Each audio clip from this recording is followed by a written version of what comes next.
Robbie. Steven. Let's tell the people what's going on. I think everyone listening to this now sees the number. It says 279. You know what episode you're listening to. We have already recorded episode 280. Now, when you get to that episode, in the intro, I do this. I say, Robbie, and you say, Steven, and you kind of let it trail off. And I thought you were going to say, Steven Brooks. Now, this time, I do it again, and you did it again. We had a whole bit. Yeah. On the beginning part. All right, We get it. Okay. Oh, we're doing it again? All right. Ready? Robbie. Yeah. Steven Brooks. Okay, so there's already a couple episodes that have been uploaded onto Patreon over the course of like the last year, basically. And then we have these 2 new recorded episodes that we're going to release. So people, if you're not following us on the Patreon, you're just going to get 5 episodes at once. And then people who are on the Patreon, obviously you'll get like Smorgasbord. Smorgasbord. For your ears. Yes, with Board? a D. Yes, smorgasbord. I don't know why I always do the smorgasbord. Because of smorgasbord. Maybe the Swedish chef. That is because of Williamsburg, smorgasburg. That's a thing yeah. here. But, maybe that. Anyway, this episode was recorded a while ago. There was a whole plan in place of what this intro was going to be, and Robbie took the forefront here.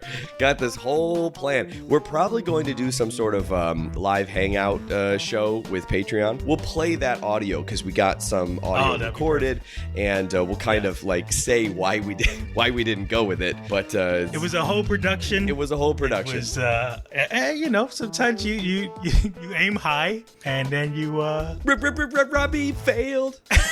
At the intro, Robbie failed. If you're doing a drinking game, that's the first time that we've sang the song. I think we actually, because this was recorded like a couple weeks ago now, a few weeks ago now, I think we introed the show with that song. So I'll just leave that where it is. Is there anything else that we should say about the episode? So this is trailer 1 of the Chippendale movie. The Rescue Rangers movie.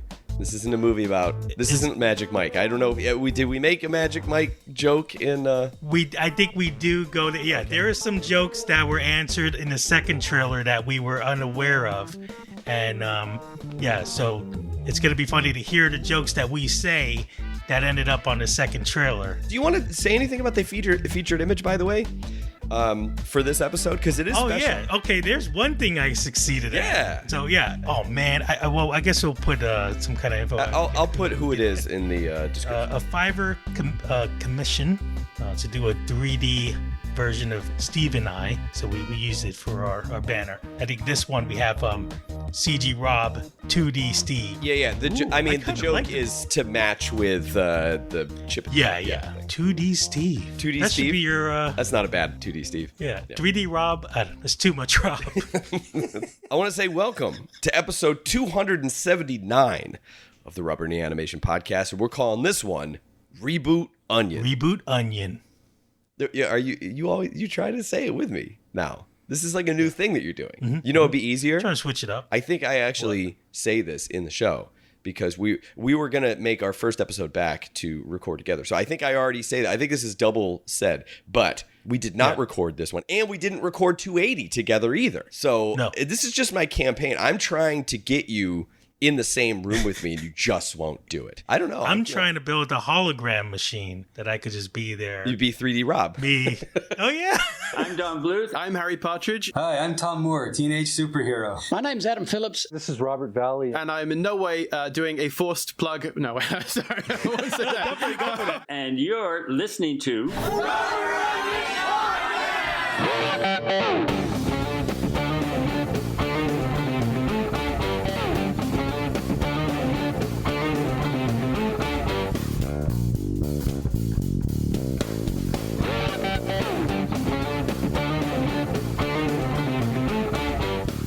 Chippendales, Rescue Ranger, Chippendales. When is danger? There's so much passion in I know.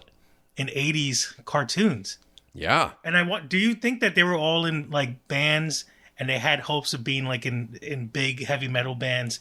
Or like not heavy metal, but heavy metal band. What about that song made you think heavy metal?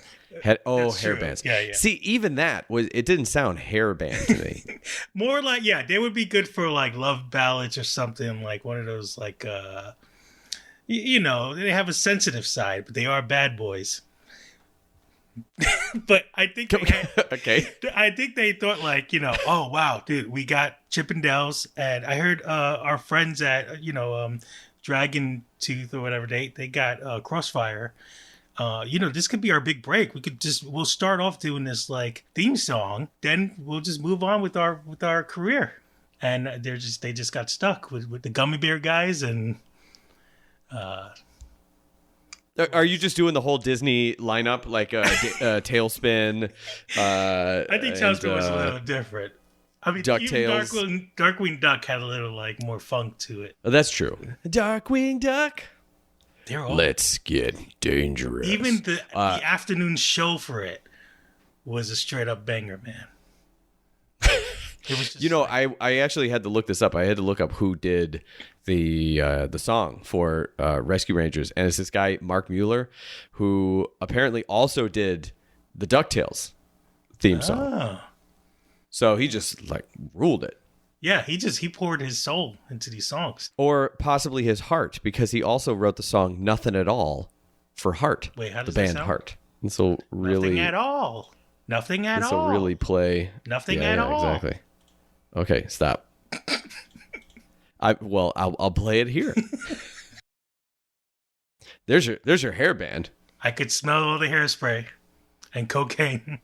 I've never heard this song. Nothing at all. I know Heart, but I've never heard this one. Well, then you have no soul. It's a heart and Or soul. Heart. Yeah, right. Yeah, that was the joke I was making. So let's talk about what are we talking about? Chippendales. The Rescue Rangers. Yeah, I remember growing up, I was a little confused at Chippendales because I knew already as a young boy, I already knew there was the Chippendales, like stripper men. Right. Yes. And I was just like, what? Did they get the name from that? Stripper men. Chippendales stripper men. It's a yes. Chippendale Stripperman is he's my neighbor, but Stripper Man is a superhero. It's his alter ego, Chippendale Stripperman. We're talking about the trailer for Chippendale Rescue Rangers. Chippendale Rescue Rangers. 2022. The trailer hit the internet like a world-ending asteroid, or at least if animation Twitter is to be believed, because my God, Very divided. you saw it, I saw it. I'm just gonna skip ahead and say our reactions were like, all right, We're gonna love this. and then to see animation Twitter get a hold of it. I have never seen so many people say that their eyes were bleeding because of this trailer. It's like, really? Really, guys? This trailer is the thing that you say is making your eyes bleed? This trailer? This movie is the thing that is getting this big of a reaction out of you? I was kind of generally surprised at the reaction by a lot of people, because I saw it genuinely, yes, surprised. Because so was I, generally speaking. If this was a Super Bowl ad, everyone would have been like, this should be a movie. Well, you know why? Because it's low stakes. It's just fun. They're just having fun with it. It's it'd be a commercial. People are like, oh yeah, why don't you do that? Oh, that's really fun.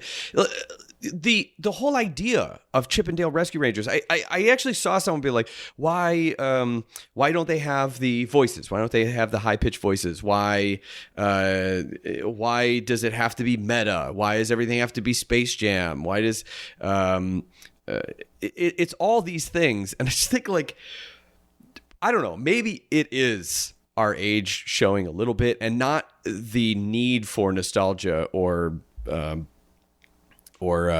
retro look back at things. It's not really about that, and it's we'll get to the animation style in a bit, but it is playing with, at least it's trying something, it's doing something. I can't tell you how maybe annoyed I would be to watch an hour and a half long movie with those voices, with like just Chippendale voices, but Chippendale Rescue Rangers by itself it's already like a remix thing. Like Chip and Dale already existed as characters, just like DuckTales with Huey, Dewey, and Louie and Scrooge McDuck, and then you had Tailspin. If we talked about this before with Baloo, and like recasting your animated characters as actors, this just takes that to that next level. Yeah, it seems like a fine premise to me, and it's animation celebrating animation in a way by making fun of it. Which there are animation jokes in here. Yes, exactly. So let's talk about this trailer. We've made our case. We already had Alvin and the Chipmunks like 5. Well, that's true. Yes, that's true. But I do have a problem with the voices. Well, that's the other thing. So do I. This is kind of, I think Alvin and Chipmunk. I think the Chipmunks is a pretty good example of why I was surprised that people were like, "Oh my god, this is making my eyes bleed." I was like, guys, we have suffered through. Anybody remember Shark Tale? It's the fish with human faces. Anybody remember that? It just. Let's settle it down a little bit. All right. I think maybe the 2022 is kind of getting to us a little bit. Maybe people are just like looking for something to tear apart. It is a weird thing when something like this comes out. I think it's more of a reaction to feeling like nobody wants to get tricked. And there are times when studios have kind of done a wink, wink, nudge, nudge. We're with it. We're doing a meta commentary on this thing. And then it turns out like, oh, well, it was actually more of the thing that you think. You just think that by saying a thing, you can then do that thing. It like gives you a blank check to just to just be a complete rip off of styles or a shameless reboot. If you make jokes about it being a reboot, that I think that sometimes there's a reaction to that. People don't want to, especially and also, that it's Disney doing it. Yes, it is Disney, and we just had Space Jam, which I find this really funny because Space Jam, with its Warner Brothers backing, the Warner Brothers is making Space Jam, Disney is making this, and people are saying, oh, it's like Space Jam, and people love tearing things down. But another factor of this, and we will come back to this, I feel like this is going to be a recurring thing that comes up just because I have such a reaction to this. One of the things that happened in the last like couple years, I found myself getting more negative, and I've talked about this on the podcast. I found myself being more negative just because of I don't know where everything was. You just kind of like there's a general reaction to it's almost it's low stakes to be negative toward content because there's so much content out there. So a little bit of it is like, well, nothing I say is really going to matter all that much. And then you just kind of pile on to a group, and some of it is a little fun. It's a little cathartic. It feels like you're fighting the man, But then the other thing is, if you say you like something and then the world hates that thing, you are now on record saying you liked that thing. No one ever, other than widely loved movies, like the most popular movies in the world, nobody ever really gets ridiculed for just like not liking a kind of okay movie. So if it looks like it's going to be kind of an okay, if it looks like it's not going to be a genre bending, like a cultural touchstone, you lose nothing by being negative toward it, but you might get criticized for being positive to something that ends up turning out to be hot garbage. So there's a little bit of that so are in you there as saying well. that if somebody says, oh, I didn't think Back to the Future was great. Yes. Oh, they'll get attacked because that's a big cultural touchstone. I talk about how like people attack me all the time because I said that I was not a big fan of Lord of the Rings. I didn't hate it. I just wasn't a big fan of it. And that causes, big issues. But if I say that, you know what, I wasn't a big fan of, I don't know, what's a movie I could I could bring up that's not like a cultural touchstone, but it was a pretty decent movie, let's say. Oh, Give me a... was it a touchdown? Yeah, there you go. Oh man, It's hard, right? yeah. It's hard to think of something that specifically. Donnie Darko.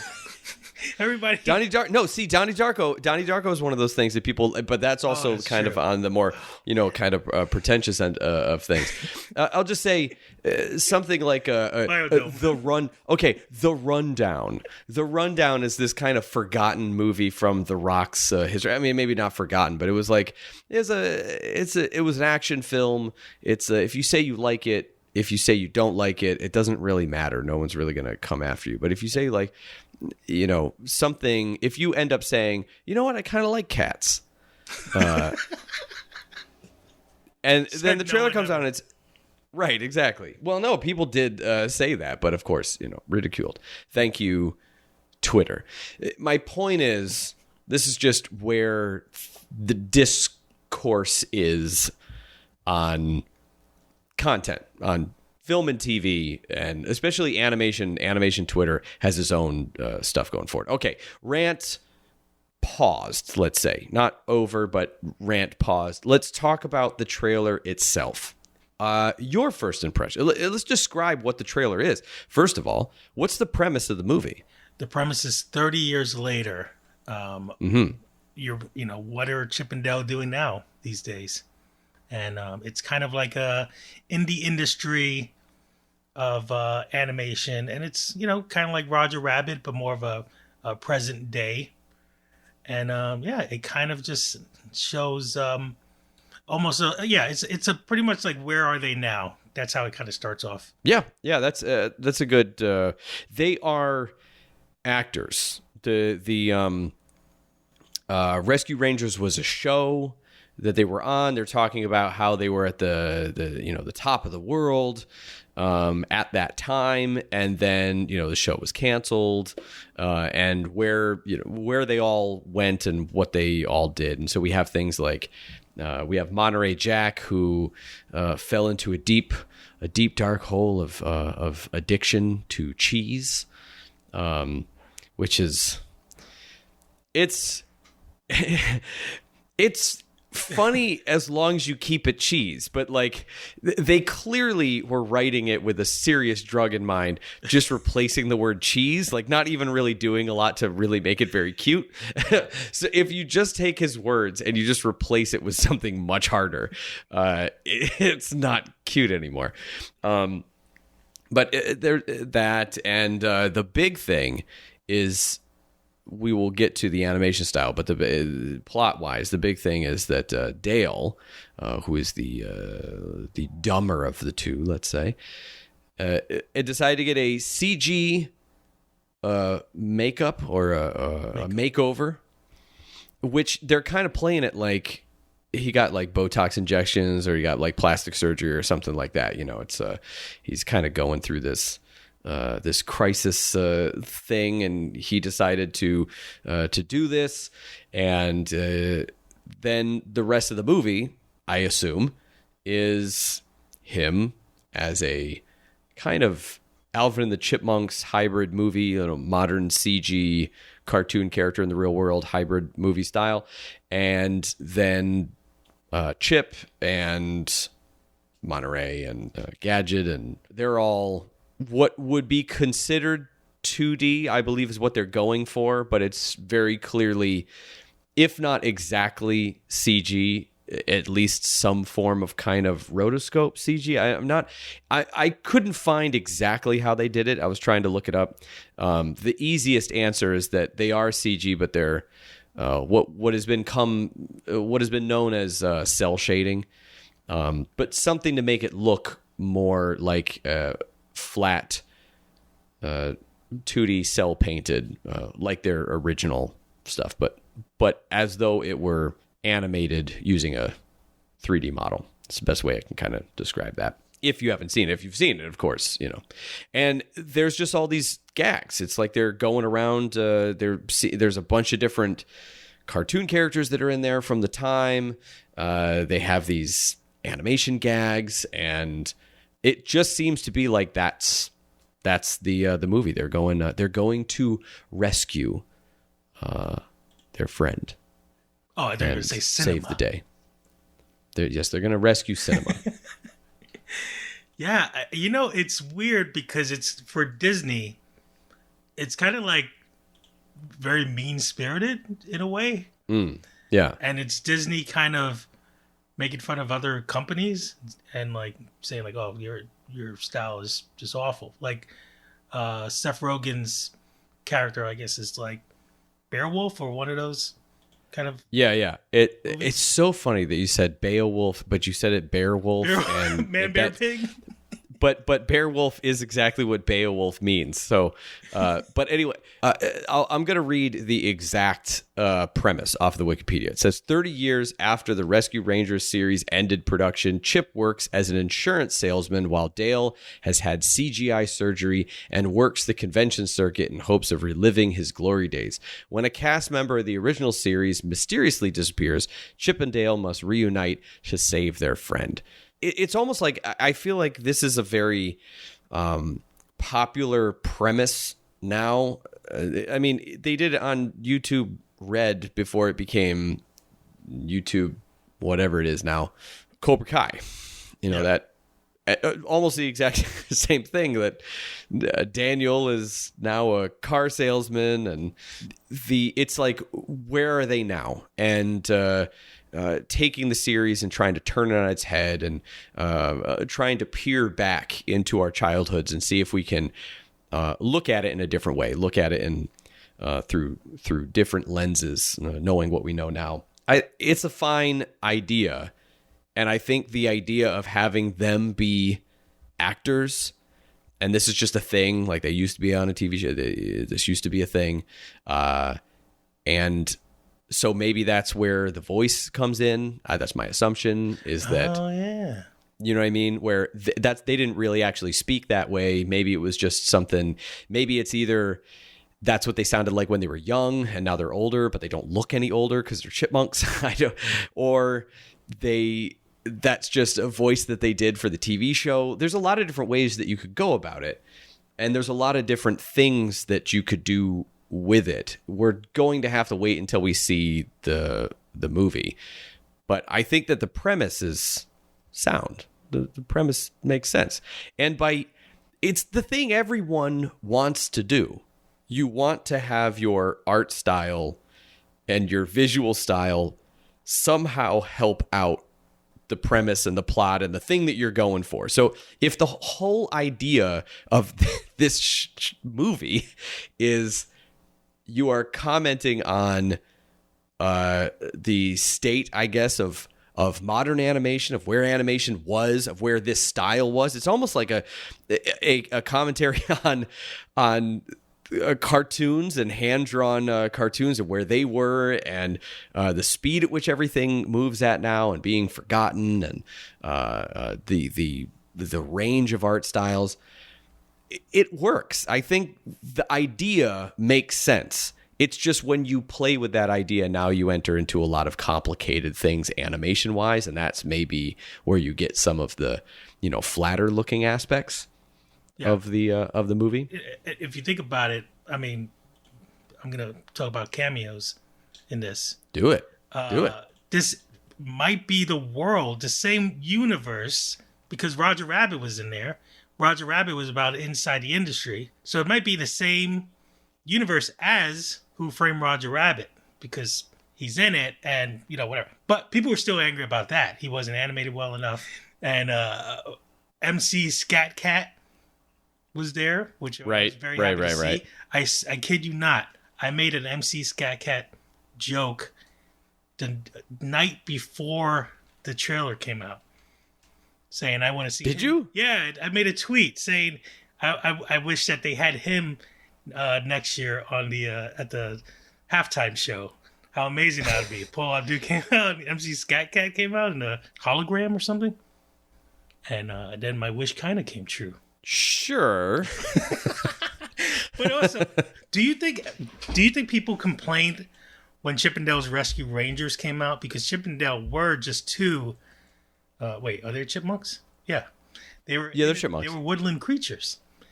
Do you think at people our age at that time when Chip and Dale's came out said, "Oh, now they're detectives now? What is this crap?" Yeah, that's exactly what I'm saying. The idea that this is somehow not completely on par with the original, because people are saying it don't sound like they did. The animation doesn't look the same. This is just, it's like they're taking this property. Yeah, the property from your childhood that you had, yes, is being changed, but someone else's childhood was changed to make Chip and Dale Rescue Rangers. Let's also just acknowledge that it wasn't original. The whole idea of Chip and Dale Rescue Rangers was not.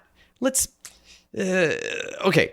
I don't want to say it was cynical, but so someone takes the idea of Chip and Dale Rescue Rangers. Tad Jones created it, and DuckTales already existed, so he has this idea of making an animated show that was going to have, and I forget what the original name of the character was.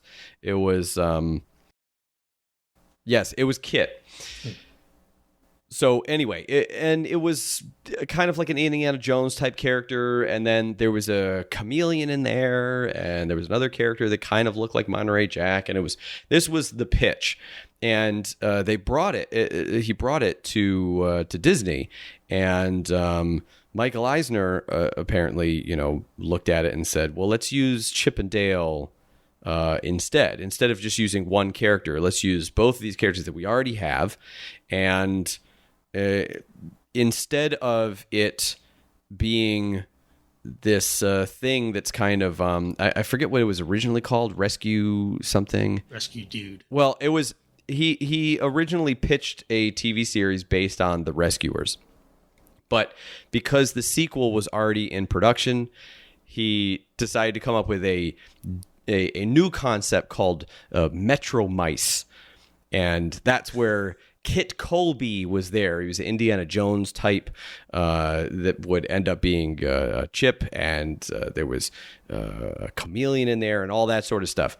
And Michael Eisner and Jeffrey Katzenberg heard this, and they liked it, but then said, instead of Kit, throw in Chip and Dale in there so that we can use some of our properties, and there you go. You have it will be paired up with DuckTales. So we have this DuckTales that's using existing properties. Now, instead of creating a brand new thing, let's use the existing property and get this whole idea. And so they took Dale and went, well, all right, we got Indiana Jones. What's Dale? I don't know. Magnum PI, I guess. I don't know. Just threw him in a Magnum PI outfit. Right, boom. There's your show. So it's not completely not cynical. It was not supposed to be. It wasn't born about like, oh, I wonder what Chip and Dale are doing. What if Chip and Dale were just actors, or what if they grew up and they spoke in full sentences and they kind of like rescue people? It wasn't like that. It was one idea that turned into another idea, and then it was, oh, I don't like this, let's get some of our existing IP, yada, yada, yada, boom, you get this thing. But once you have your idea, it's what you do with it. And what they did with it was something that was beloved. And then Tailspin came out, and a whole bunch of other things came out. I think, I don't know when Gummy Bears came out, but I know that was in that lineup also. Yeah, all of that is just to say that what we remember of Chip and Dale Rescue Rangers is, it's not like they were always like that. Chip and Dale were just, yeah, like you said, woodland creature, just chipmunks. And then they created the show. And then yada, yada, yada, 30 years later, here comes this thing. It is us, people that are pushing 40, who are watching these animated movies, criticizing them. And I know because I have seen it with kids, people who may or may not be close to be in family, who seem to latch on to the more negative reviews, the more negative aspect. It's almost like they're parroting the YouTube reviews. They like say the same types of things, like it kind of sarcastic. Yeah. Oh yeah, oh that's gonna make my eyes bleed. Like it just sounds like You just They're sound like not that coming up with it on their commercial. own. They're watching it. I'd rather stick anchovies in my ears. That was Which commercial's that? That was a PSA about smoking. But yeah, what do you guys want? Chip and Dale were in their cartoon world until a portal opens up, and then they're in real life New York City. Right. Well, we're in the Big Apple. Chip.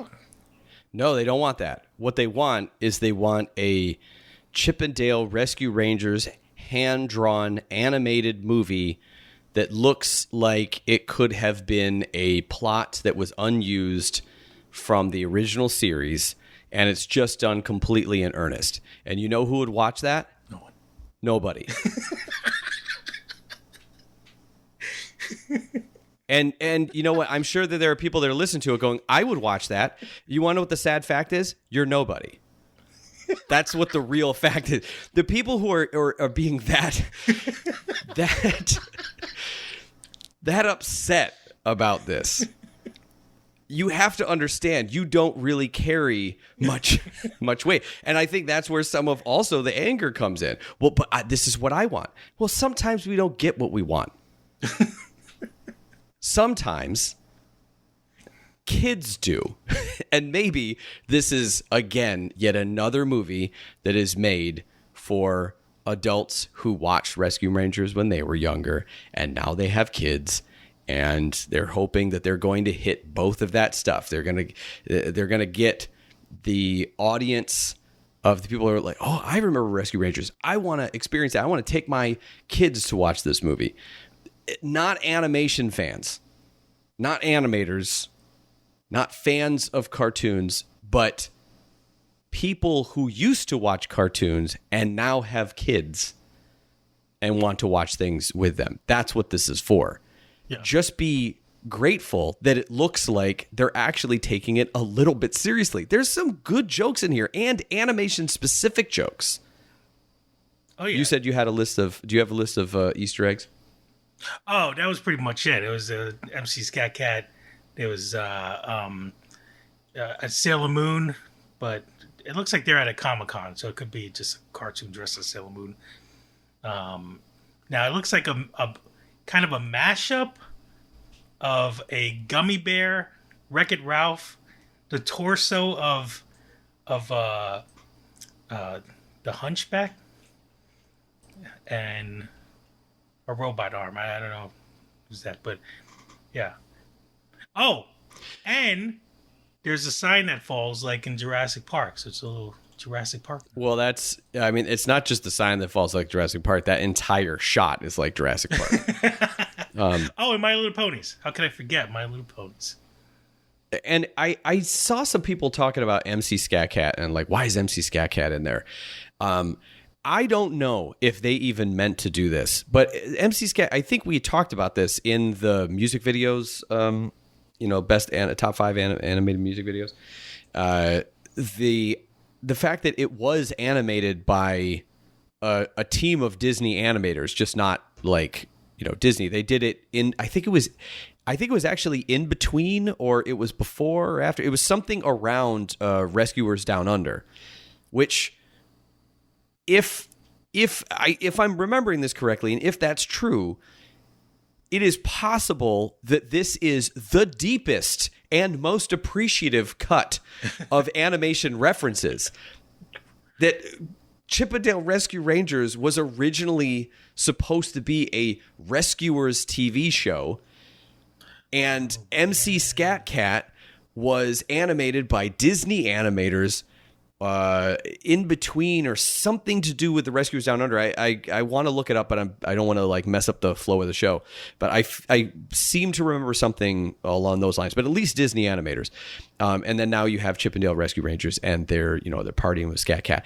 If it's just a funny thing, forward. well, yeah. But you guys are thinking 2 steps back. Also, Chip and Dale are opposites, and opposites attract. I feel like it's multi-level. It's meta upon meta, guys. That's the kind of thing that I feel like animation Twitter should be talking about and should be appreciating, that kind of stuff. And then you have people were saying about how the animation, I will come to that, but there are hand-drawn animated characters that are definitely in there, just not the main group is the one that is like all CG. And I kind of have some kind of partial theories on that, but there's a mix of animation styles. There's call outs to Roger Rabbit and various other animated bits of history. And then there's the modern stuff. There's video games and, The Sims, whatever, walking into the fire hydrant. There's, like you said, Beowulf and the eye line just being completely off. There was it got a genuine laugh out of me. Yeah. I thought that was funny and charming, and nobody makes jokes like that. But also, why wouldn't you? This is from the Lonely Island guys, right? Yeah. Andy Samberg, and so it's directed by that guy Akiva Schaffer, who did directed the he's in Lonely Island, but like it was the director of Hot Rod and The Watch. Let's see, did he direct anything else? I'm trying to see. Pop Star. He was the director on that. So, that kind of thing. And then now, he was a producer on Palm Springs. Okay, now he's directing this. I don't think that he necessarily has a lot of experience in animation. I don't really know much about him, but the amount of references that are in here do not feel on accident. It feels at least appreciated. You got to make at least a little bit of room for people who might actually appreciate animation to come in and try something like this. Also, it's on Disney Plus. This is not a theatrical release, guys. Which I think is amazing. I was surprised. I don't think if this wasn't streaming, if we didn't have this world where like we could release full budget movies on through streaming services, this movie wouldn't fly. It wouldn't get greenlit to be in theaters. Right. And it's taking a chance. No, yes, there's a lot of things that are going to Disney Plus. Obviously, the streaming wars are still in full force. They're really kicking up a notch. In all the various streaming platforms are putting a lot of money into stuff. That's why I was trying to look up the budget of this, because I actually no idea what the budget's like. You look at the cast lists. So Andy Samberg is Dale. John Mulaney is Chip. We will talk about that because I know you have feelings. Eric Bana is Monterey Jack, which it's almost like they just what actor is Australian and can we get to voice something? Seth Rogen is in it, but I think he's just credited because he's in the trailer. You have Dennis Haysbert as Zipper, and I don't know if it's Dennis Haysbert or Dennis Haysbert. I don't know how you pronounce his last name. The only thing that I know him as is Serrano in Major League.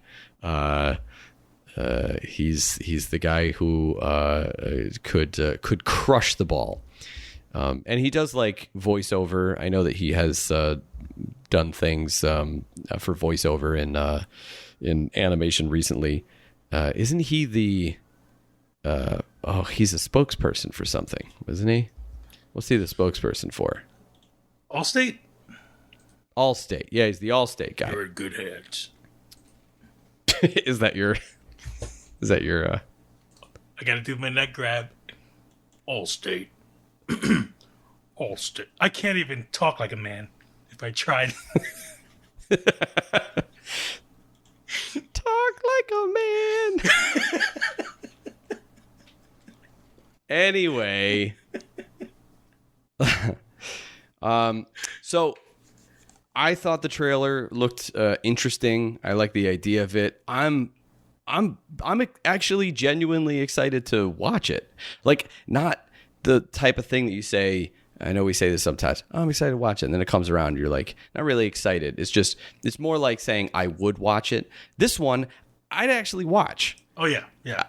Because I feel like what they're doing is they're doing a lot of jokes in there, a lot of animation jokes that I might appreciate, and I want to see those things. Now, Seth Rogen, I didn't realize how much Seth Rogen appreciated animation and visual effects, but he was recently on the Visual Effects Reacts guys, the Corridor Crew thing. I watched that. I think he was on it like twice, and I watched both of those, and he really seemed to actually appreciate what the visual effects people did, which is, I don't know if he started appreciating or started learning a lot more after the let's say soft debacle that was Sausage Party and the way that the workers were, let's say, uncredited.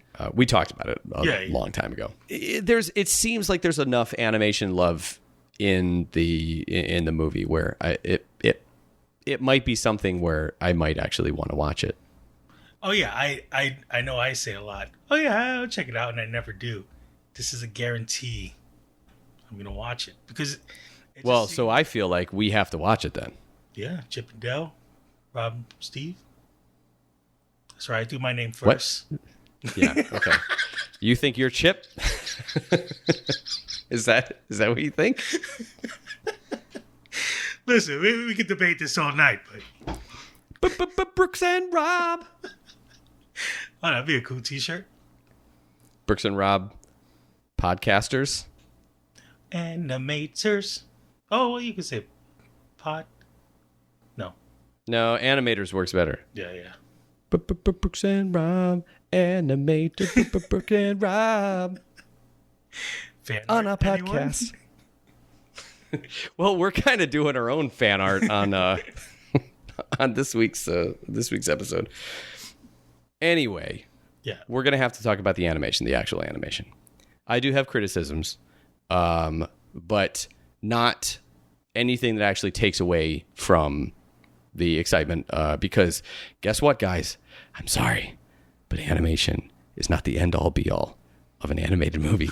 It is a wonderful medium, but it is a medium to tell stories. It's just like live action stuff. I feel like sometimes we get a little lost in what collaboration is.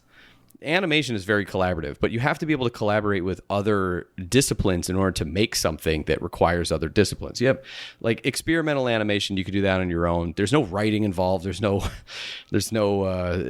possibly no sound design. You could just do some sort of looping animated GIF, and that's just your thing. There's no it's just a visual medium. There's paintings, there's sculptures, there's stuff that doesn't require writing or acting or whatever. That's all in there. Then you have on, let's say, the other side, you have the writing side, you have the conceptual side. There's storytelling, there's poetry, there's novels. This doesn't require any visualization at all. And it doesn't I guess poetry, because ostensibly you'd be reading that out loud. But there's some works of, some written works that don't necessarily need to be written in a way that is easy enough to read out loud, to actually pronounce. But then there's things like you do a play, there's dialogue. You have to write something for a particular voice, for someone to be able to say it. You have to have some sort of cadence to it. There's music that goes along with tones. There's a lot of different types of disciplines to get into art, and you need to collaborate in different ways.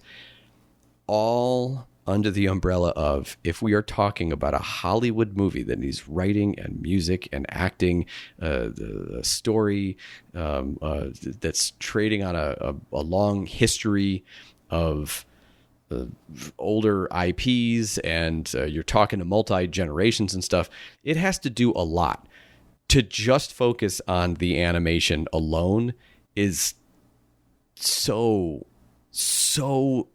lazy to me. It just is that all you want? The idea of watching an animated movie just for the visuals, I feel like is that's kind of sad, because then you're missing out on the full experience of whatever they're trying to do for you. They're trying to make jokes, they're trying to tell you a story, whatever. If you're just focusing on the visuals, it's almost so technical that like there's not really any joy in it. But you can make a movie so much better with a really good choice of visuals. It doesn't have to be the 12 principles. It doesn't have to be one particular animation style. It can be anything. It just has to match. Just has to match in a way where it feels like this makes sense. Shark Tale did not do that. You're really ripping Right? into Shark Tale tonight. It's the only one that I can think of. Yeah, I think one of the complaints I saw was like, oh, if it's gonna be like he's still that same character from the 80s, it should be hand drawn. And I kind of understand as far as like, I always hate like when people do VHS stuff. Yes. If you have a budget for it, get an old VHS camera, record off of that, and it will look so much better than you're trying to like recreate that style. Right. But sometimes you just do it because you need to just get the story out of the way, and not a lot of people are going to focus on that too much. I mean, you could literally keep the lens cap on and just hit record on an old VCR and take an old a camcorder and then digitize that and then just put it on screen over your thing. It's just black with whatever grain with whatever thing is on it. Now you've just created an effect for yourself. How do you think we get effects? Just it's by definition it's a matte. It's a Luma matte. You just put it on top of your footage and then boom, you get an effect. Yeah. That's also how you get grain. If you want to get a very specific type of grain, sometimes they'll match footage. If you want to match footage or you want to composite something into something else, find out what camera that was filmed on, and then just film black. Take that grain or whatever that was taken off of it, and that is now the effect that goes on top of your thing, and you can place it right on top, and boom, you've now recreated the exact type of effect that's needed. Anyway, let's at least talk about why maybe it might be difficult to do this, to do hand-drawn. They're in the real world, right? So we're doing multiple different animation styles. Let's talk about Roger Rabbit. Roger Rabbit's animation is there's live action, there's some puppetry that's going on in order to move some stuff around, right? And then there is hand-drawn animation to go on top of that footage. Incredibly complicated, especially at the time, to match all that up. But you're not dealing with you're not dealing with another media. You're not dealing with other CG. You're not dealing with stop motion and things like that. Now let's now talk about Space Jam, because I feel like we were going to talk about something like that at one point, about the different animation styles and everything that's in there. It's really hard to have one animation style interact with another animation style the same way that it is to have a bit of animation interact with the real world.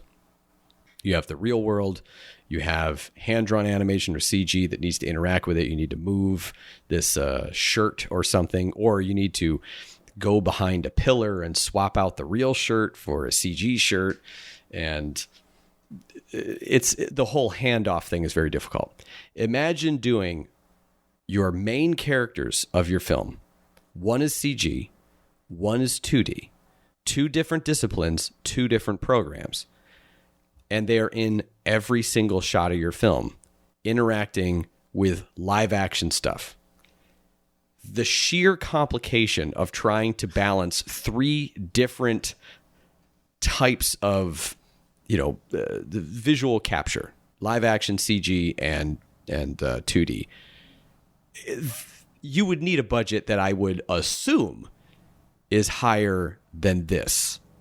And you would need a lot of time, and you would need an enormous amount of expertise. And I'm not saying that the people that worked on this are not, that sounded like I think that they're not capable of it. But what I mean is that you make that decision possibly before you even have a team. You're just decide what you're going to do. And I think the decision of making a 2D and 3D character, they had to figure out, okay, how do we do this? How do we actually put these characters in the same scenes over and over and over again, and not have to animate one guy over here, animate another guy over here, and then combine their stuff with the background. There's a shot in the trailer, I think, where they're running through and they're getting the Indiana Jones outfit stuff. Yeah. And there's items that are traded between Chip and Dale. If one is hand drawn and one is CG and they're in a real world environment, it's a lot more complicated than I think people are given credit for. I heard one person describe the 2D style of the CG animation as lazy. And I think that's like, no, because obviously other things in the film are 2D. And there are TV shows that are 2D. They're not doing it to be lazy. They're doing it because they have a budget. They have a reality of production to do. And so what they're doing, I think this is a decision that was made that is important for the story and important for the jokes, and they're sticking with that, and they're trying to figure out how to do it and actually get the show made, get the movie made, and this was their solution. I don't think a lot of people are going to care. I think animators care, and anytime you see CG cell shaded stuff, you just think like, oh, we've been doing that for years. Like, yeah, we've been doing 2D animation for years also. I'm sure if Roger Rabbit at the time could figure that out, they would have done it. Right. There's a lot of things that I think go into making a decision like this, but there is hand-drawn animation that's in there. I think it's just Monterey Jack and Gadget and what's the fly's name? Oh, Zipper. Zipper's the one the Allstate guy is Zipper. That's the one I was trying to say, which is such a weird. You're in good hands. Oh no, it's getting worse. I don't appreciate that. They're all that kind of 2D, animated, whatever. I already know that joke. Zipper's gonna be quiet the whole time, and then he's gonna speak with that voice, and he's like, yeah, that's true. What he sounds like. That's probably right. Yep. And let me show you. This is not going to help the podcast medium, but I want to show this to Rob so we can talk about this a little bit. Here is a screenshot of the original show. And I'm just showing just a regular screenshot. There's a bunch of screenshots down here from Chip 'n Dale Rescue Rangers, the TV show that came out in, what was it, 89, something like that. It went for a few years starting. Yeah, it was like 88 to 90. Oh, 88 to 90. Oh, was it that short? Man, I thought it went on longer than that. Yeah, 88 to 90. Wow. Then there's this one. So there's a couple things. What I'm doing is I'm trying to show Rob just to create a baseline here of the expressions that our characters have. Now down here we have Chip 'n Dale. I want you to look up you playing along at home. I want you to look up images of Chip 'n Dale through the years, maybe even all the way back from when Dale did not have a red nose, because he didn't always have a red nose. So. Let's look at that. Then you look at the Chip 'n Dale Rescue Rangers trailer 2022, and I'm going to go to about 15 seconds where they're all sitting there and they're drinking out of solo cups, and either those are the tiniest solo cups in the world or they are much bigger than I expected. I do have tiny solo cups like that.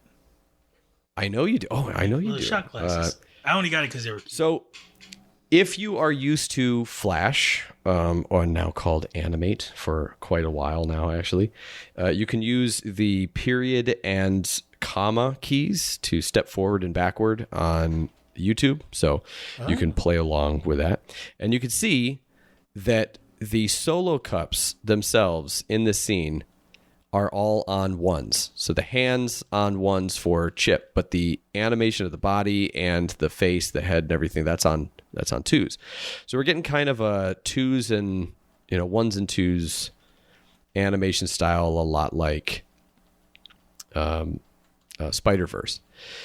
One of the things that makes me question the CG aspect of things, and that it's possible that it's some sort of some sort of weird rotoscoping thing going on is just the way that the mouth shapes are made. But it's in these lines that are on the outside of the mouth. When he goes down to an M, when he has like an sound, those are, I think, pretty hard to do in CG. But still, if it is, and it's rotoscoped, even if it's not, some of these mouths are not the greatest. They're not very expressive. You go back to anything from Chip 'n Dale Rescue Rangers, and they just have this really appealing style, but they do look very similar. Chip looks a lot like Dale does. So I think what they did is they kind of muted Chip a bit, did that thing that they always do for main characters and made them not boring, but just less interesting. The main characters are always kind of less interesting because Gadget looks good. I think Monterey Jack looks good, and Dale as a 2D cell shaded whatever doesn't look too bad. I think the people are reacting very strongly to how 3D they are. Yeah. Also, I want to make note of another thing that makes me think that this might possibly be some sort of cell shading thing. Look at Monterey Jack. You see the belly line here? Look at his collar. As I skip forward, and this is, again, for the people at home, you can skip forward yourself. It's about 18 seconds in. As he's turning, there's a frame or two where that collar goes below that line. Can you see that? Where they're kind of overlapping? It's not... There's not a fill that's going on there. So I don't know what kind of rendering this is. But if it is strictly CG, it might not surprise me exactly, but there's some sort of extra rendering going on that is not just cell shaded, because it just looks a little too precise in their choosing of lines and overlapping.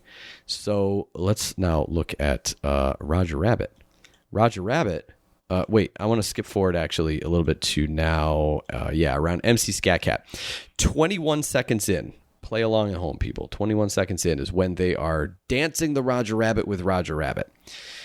So as I'm skipping forward, you can see that the three little pigs, we have the plate that they're on is on ones. And Chip and Dale themselves, as they're dancing, are on twos. You see that? Yeah. Okay. Now, that's the pig in the middle. The pigs on either side, we have a combination of ones and twos, but they're offset. You see that? Look at this. Pig on the left moves. Pig on the right doesn't. Then the next one, pig on the left doesn't move. Pig on the right does. Then the next one, pig on the right doesn't move. Pig on the left does. They're offset.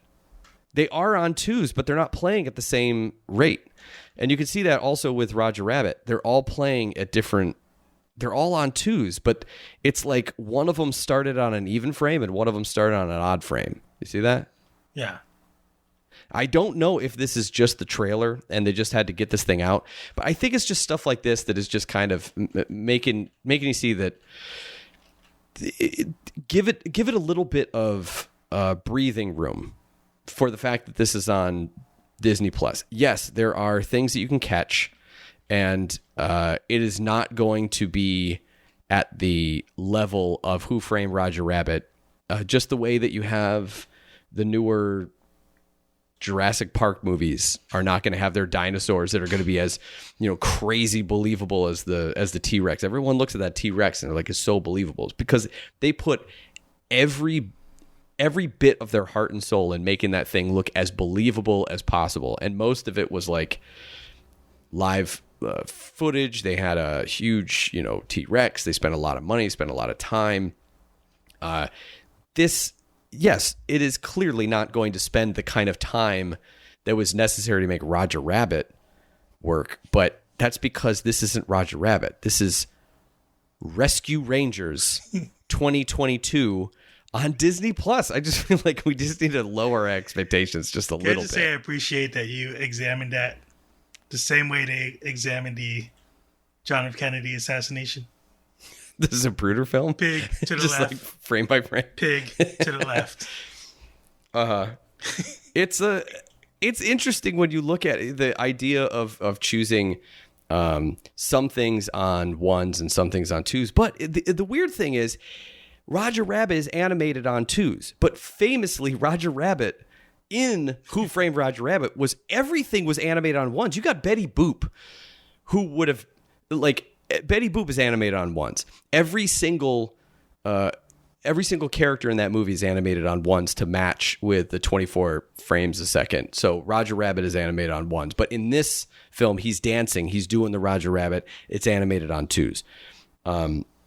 So with every bit of like cool animation call outs and stuff like that, I'm not saying it's the most amazing a masterpiece ever. I'm just saying that there are things that you can recognize and go, oh, this would have been cool had you just, maybe a little bit of QC. Maybe when the film comes out, maybe they'll, someone will have caught that and will make sure that everyone is dancing at the same rate, on the same frames.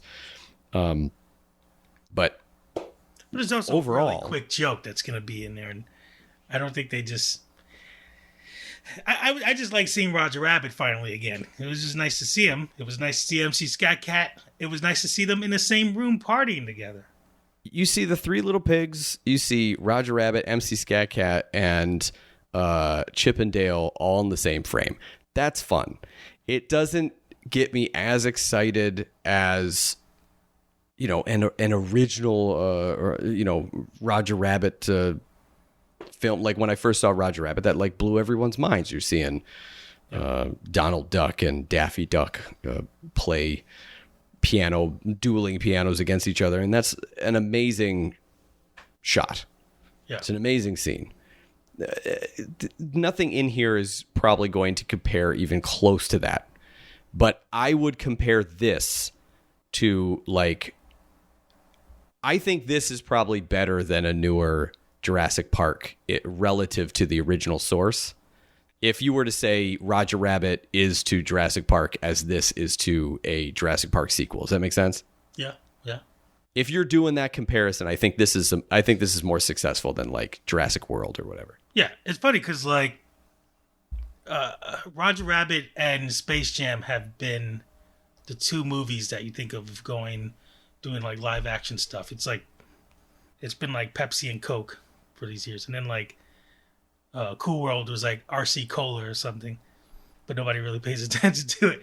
But as far as like that kind of medium, so to see something like this, which I think we talked about before, not on the show, but we talked about, this was supposed to be Space Jam 2, even though we didn't see Space Jam 2 yet, but right. We know enough because of all the complaints on Twitter that it wasn't great.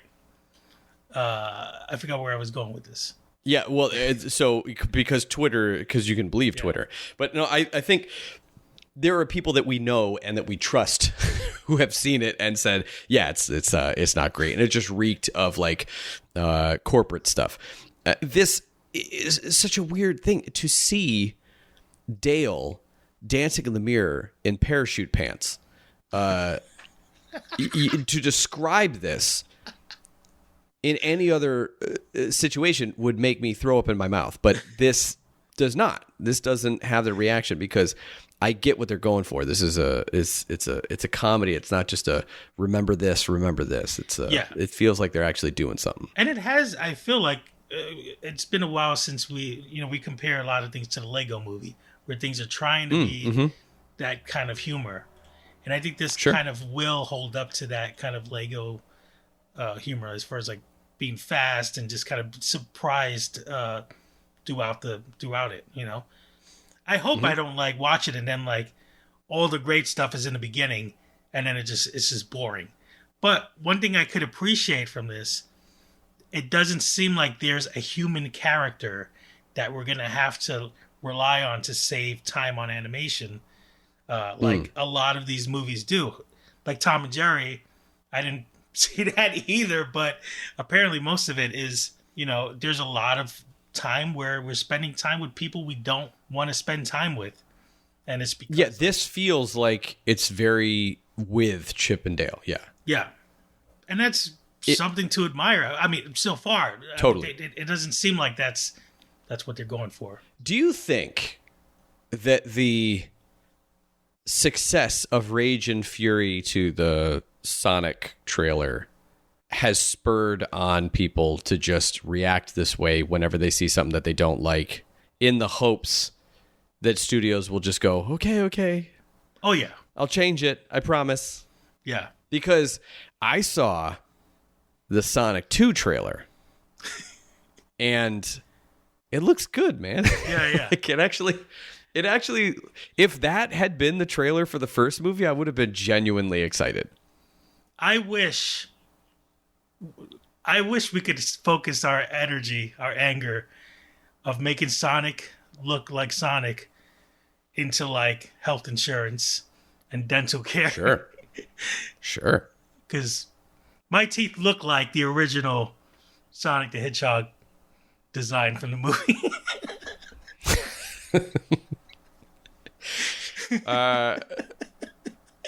No comment. Tiny teeth. Is there anything that you wanted to say about it? I feel like, obviously, when the movie comes out, we'll have our thoughts on it. But we felt like this was a good way to come back because it does kind of represent some things that have been happening over the last few months, just general trends. It's like people get so starved for a really good review that just like takes down something. Like everyone wants some hot take on a new property. Everyone thinks that their hot take on the Power Rangers movie is going to be the next New York Times review of Guy Fieri's Times Square restaurant, and like they run it into the ground. It's the power of Anton Ego and his taking down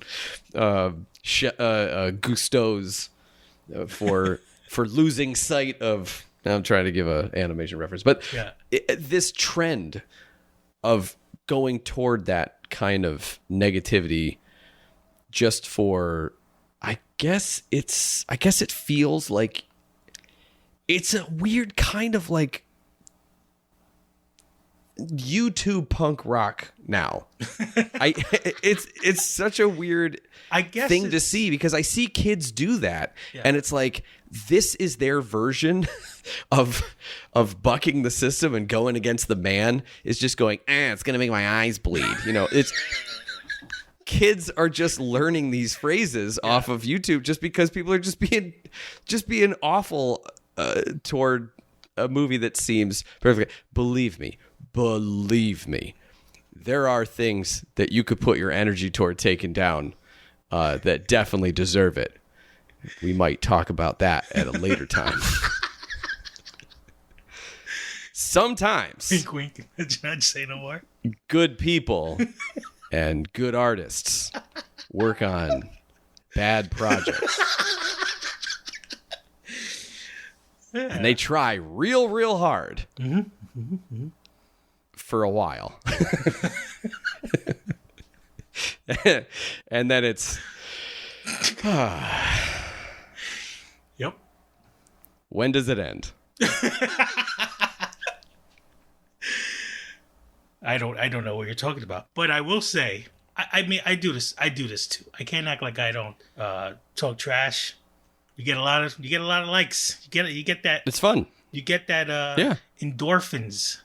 When you get that, and I think we do generally miss being very mean, and I think this is where we can channel that early 2000s rage that we can't really have anymore because rightfully so, and I think we're finding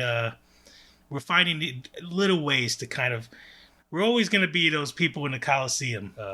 I mean, to an extent, and sometimes. I mean, but I really do think that, I saw this posted on Cartoon Brew, and it was just nothing but takedowns. It was nothing about snarky verbiage to just say what garbage it is and how it's just then YouTube or the comments in that blog post are of course going to follow suit because people want to meet like with like. You know, they want to, they're like, oh, I know, it's such a horror, you know, then they're part of like a group kind of thing. And I've seen other people do it as well. I've seen other, you know, YouTube videos and things because realistically speaking, no one's really going to take that much of a look. A lot of the people that are reviewing this or that are talking about the trailer are not actually going to watch it. And it's not because they think it's horrible or that it's bad. It's just because they were never going to watch it. And so they're losing nothing by just ripping it to pieces. And I don't really care ultimately one way or the other what the returns on the investment are for this.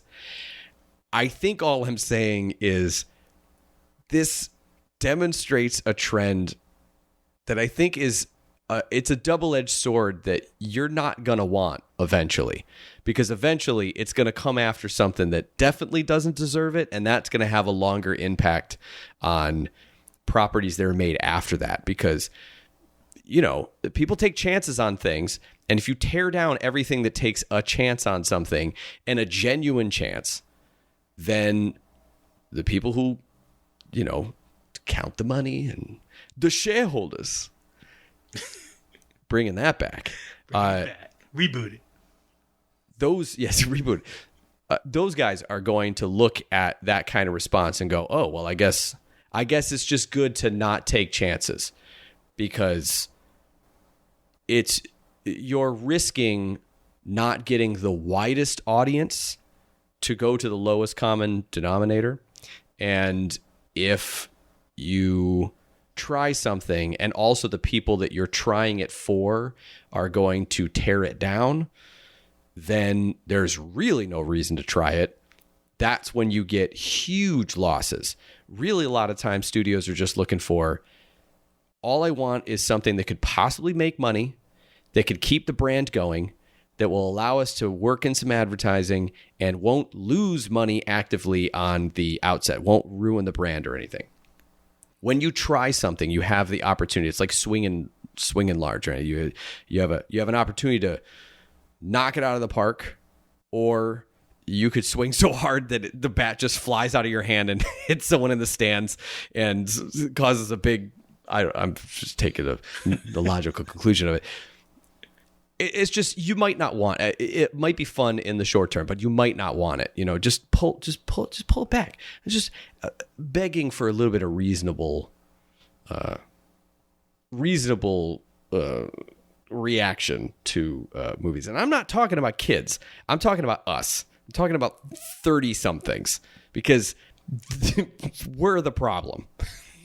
The kids are going to follow either what we do or what, yeah, sure. There's people in their 20s like that, that I don't know if that guy in the TikTok that you sent me was in his 20s, but every time a new social media thing, platform comes out, you get the same misinformation or the same type. Everyone wants to be the person who share information. And there was a guy that was like, let me tell you about the song, the South Park. There's this guy, Les Claypool, and the band Primus. Oh, God, that drove me crazy. I could hear your brain breaking in two from miles away. He said it a dozen times. Primus. Yeah. Then right after that, I found another Simpsons prediction conspiracy video, which also drives me crazy. And then I just put away my phone. Oh no, it wasn't a Simpsons prediction video. It was a slideshow. When you Google Simpsons predictions, in Google Images, played above a guy staring into the phone, contributing nothing, and contributing absolutely nothing. What made me even more mad was like 90-something% of the comments was like, "Whoa, they know. Whoa, it's like the Simpsons. They're working with the government." And I commented, "You are all morons." Did you? You got into it? Yeah. Look at you, writing the world. That's right. With your TikTok comment. Because I'm better than them. This is how. Yep. Just like animation Twitter. There you go. I know what a movie is, and that Chip I and will Dale never- is not it. I love animation. I love this business. I love the job. I love the medium. But I am never going to stop talking about how much the bring 2D back crowd ticks me off. I don't do CG. I like 2D animation. I do 2D animation. It is my love. But you need to stop. You really need to stop. Just there is tons of 2D animation that's out there. Every single time something like this comes up, you have people going, "Why wasn't it 2D?" Well, because there's other things. There's other mediums. There's other processes to do. I was just kind of scrolling through and I saw this the cinematographer for the movie, Larry Fung, who is worked on, looks like a bunch of stuff. And I was seeing Larry worked on 300, Watchmen, Sucker Punch, Batman vs. Superman, Dawn of Justice, just all these Zack Snyder movies. He worked on The Predator. He worked on Kong Skull Island. And then I noticed a name. He worked on Tomorrow War, which I didn't know was directed by Chris McKay. You know Chris McKay? Sounds familiar. So yeah, Chris McKay. He's Robot Chicken, Moral Oral, and of course he worked on the Lego movie, and then ended up directing the Lego Batman movie. And this guy Larry Fung did cinematography for a live action for that awful Tomorrow War, starring everyone's favorite Chris Pratt, star of a movie that I dunked on earlier, Jurassic World, Jurassic something, Jurassic who cares? Oh, Dominions. Yeah. The Dominions, Jurassic Dominions. Point being, I feel like maybe there's maybe one of the things that I'm sure that he's learned a lot into how to shoot film for visual effects and for animation to go on top of it, especially working on like Watchmen and Sucker Punch, Super 8, Batman versus Superman, Kong Skull Island. The Predator, they all have major characters that are all CG that are in it.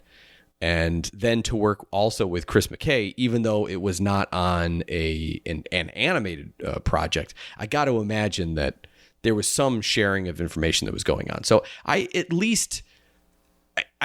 even though the crew maybe not the most well-known crew, it seems like they're all pretty solid, and they're all doing their job to like make it be something a lot better than it should be. It is a Rescue Rangers movie in 2022 that is going to Disney Plus. Just be grateful that it looks even like it could be even partially funny. Yeah. Now with that Thought into it, I think. With that, voices, you have problems. I mean, I hear John Mulaney's voice. I don't hate it. I sound like I was almost doing an impression of him. I don't hate it, but I don't love it. No, is that? That's not a bad John Mulaney. That's not a bad John Mulaney. I'll give you that. It's not bad. Sounded a little more like Woody Woodpecker. But I don't see him with that voice, and I feel like the voice doesn't match the face as well as Dell and right, Andy Samberg. But like I feel like it could have been Your idea kind of gives me a little more faith in it. Maybe that's it. That's the point. Right. Yeah, and I feel like I don't know if how much did you see? Did you watch at all Dark Crystal, like the new series? You were supposed to watch the original. I don't even know if you finished watching Not that. much, no. Okay, all right. I mean, that's whatever. I was gonna say it's fine, but it's not fine. No, well, okay. So it's Andy Samberg and Bill Hader are in it, and just one of my favorite segments of the entire series. It's so much fun, and they do a pretty good job where I really couldn't pick out Bill Hader. If you did not tell me it was Bill Hader, I wouldn't have picked him out. Andy Samberg, I probably might have been like, I can hear it a bit, but he also did really good. They both did voices, but it got me thinking. Andy Samberg did such a great job with the voice, and I feel like he does work as Dale. Bill Hader would have been a really good Chip then. I could see that. Yeah, I feel like that is a good. They're kind of a good Chip and Dale duo. But, I also, the other thing with John Mulaney. Oh, that's funny. Actually, Bill Hader and John Mulaney are like best friends. Maybe he was originally going to do it and he couldn't do it. And he's like, "Hey, get my friend John." Who knows? But you get someone like John Mulaney on there, and he might be able to do some punch up writing, or add some other jokes in there. You kind of get you get a bang for your buck, even if it's not the voice exactly. Yeah. But hey, we have superstar voiceover actor Eric Bana of Ang Lee's Hulk fame, and he was Hector in Troy. I mean, he was a bunch of things, but it's just funny that they got him. It really was. It was just like, what Australian actor can we get? Is that even a thing that he does? Does he have kids? Maybe he just wanted to be a voice of an animated character. I don't know. I don't know how these things are cast now. Like, how do they get people involved? They just go, "You're going to make a decent amount of money and not do a lot of work." I wonder. They have to make a joke though, at least about like celebrities doing the voices of cartoon characters. Because if they're gonna like, you think? Do you think they would? Maybe that's the joke. Maybe that's gonna be the joke of their voice. If they're gonna make fun of like animation styles and stuff, they probably looked into what people complain about the most for animation. I mean, that is a big thing, like getting Brad Pitt to do Baby Huey. Oh, Brad Pitt. Oh, Brad Pitt is Baby Huey. Brad Pitt was one of the worst voice. He was the voice of Sinbad. Remember the Sinbad animated? Oh, I thought you meant the comedian. Yeah. So yeah, Brad Pitt voicing Sinbad, voicing Baby Huey. Brad Pitt doing Sinbad, doing Baby Huey. Even saying it sounds offensive. By the way, speaking of offensive, you can't get the original voice actors. At least I don't even know. I don't know how that all developed, the whole Jim Cummings thing. But just peruse his Wikipedia and just read that. But oh boy. Yeah, I don't know if they can get. I don't know what ended up with that. I know it was something between him and his ex-wife, I think, and he's pretty dark. Voice of Winnie the Pooh. Yes, among like 100 other things. Yeah. I thought they had canceled him because of his questionable last name. Sure. Let's go with that. Tress MacNeille. Never mind. You know, Tress MacNeille was the original voice for Chip, and she is listed in the credits. So I don't know what she's playing, but she is listed in the credits. So I wonder if they got the original voice actors to do maybe a clip, like a flashback clip. Maybe they're watching, or maybe they're credited just because they're literally, maybe Chip is like sitting in his chair, eating chips. They have to do a Chip eating chips joke, watching a rerun or something like that. Like one of them has to be sitting down watching a rerun. It might be Monterey Jack. Maybe that's why he's gotten addicted to cheese. Who knows? This could go But anywhere. that's true. Thank you. Yep. Okay. I'm gonna open up my water bottle. I don't think I have anything else to share about it. No, I think it just looks fun. It's different enough that it piqued my interest. And Yeah.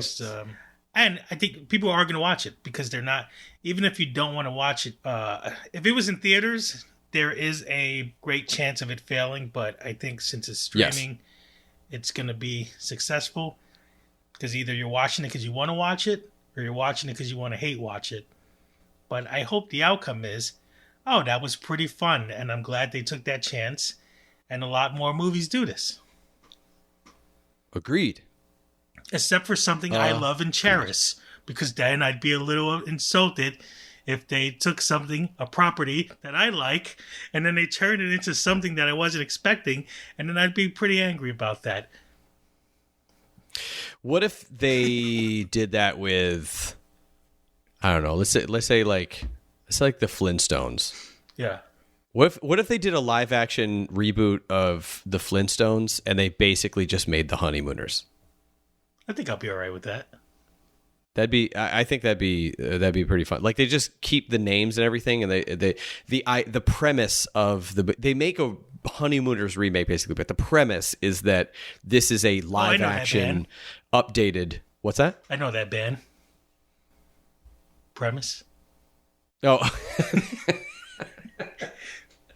I totally didn't catch that. This is the only way I'd be insulted if they said a new Flintstones movie coming out and starring Logan Paul as Fred Flintstone. Something weird like that. I'd just be like, what? Sure. Oh, there you go. It's a live action. Be grateful you didn't get a live action Chip and Dale where Chip and Dale are played by Logan and Jake Paul. Yeah, they're YouTubers and they do pranks. Actually, I don't know. There you go. I kind of would like that if they, you see. And Monterey Jack is played by DJ Khaled. We the best animation, and he's just eating cheese and just going, and another one, and another one. They do a joke like that actually. See, it's all coming around. Yeah. I'm telling you, it's almost happened, guys. So, yeah, and who knows? Maybe this might come out, and there'll be the Chip and Dale that you guys really want. There's a stripper joke in there somewhere. Here's the Chip and Dale you all been asking for. Chip and Dale. I think it's really funny hearing you as like a stripper hype man. Like it's like you're the MC. Cartoon strip. The cartoon nudie bar. Oh my! It's the comic strip. Oh, let's pitch this movie. I think we just pitched it. I think it just happened. Something was pitched. Money, please.